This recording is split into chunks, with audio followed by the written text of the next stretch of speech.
ప్రపంచమంతా ఒకప్పుడు ముస్లిం రాజులు పోరాడి అనేక దేశాలు ఆక్రమించుకుంటే మరొకవైపు క్రైస్తవ సమాజం నిదానంగా విస్తృతి చేసుకుంటూ పోయింది.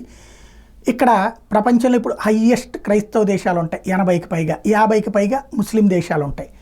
సరే, ఇది పక్కన పెడితే ఈ మధ్య కాలంలో క్రమంగా మారుతున్న ట్రెండ్ ఏంటంటే క్రైస్తవ దేశాలు ముస్లిం దేశాలుగా మారుతుంటారు. కొత్త క్రైస్తవ దేశాలు పుట్టించడానికి ప్రయత్నాలు చేస్తుంటే ఏదైతే మన మయన్మారు, బంగ్లాదేశు, భారత్ సరిహద్దులలో అలాంటి క్రైస్తవ దేశం సృష్టి కోసం ప్రయత్నాలు ఒక పక్కన కుట్రలు జరుగుతూ ఉంటాయి.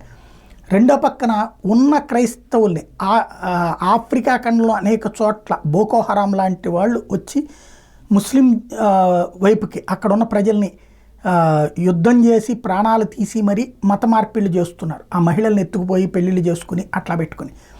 అదే సందర్భంలో లెబనాన్ లాంటిది క్రైస్తవ దేశం ముస్లిం దేశం కిందకి మారింది. ఇప్పుడు ఇలాంటిది సైలెంట్ ట్రెండ్ మాత్రం డానిష్ ఏరియాలో జరుగుతోంది.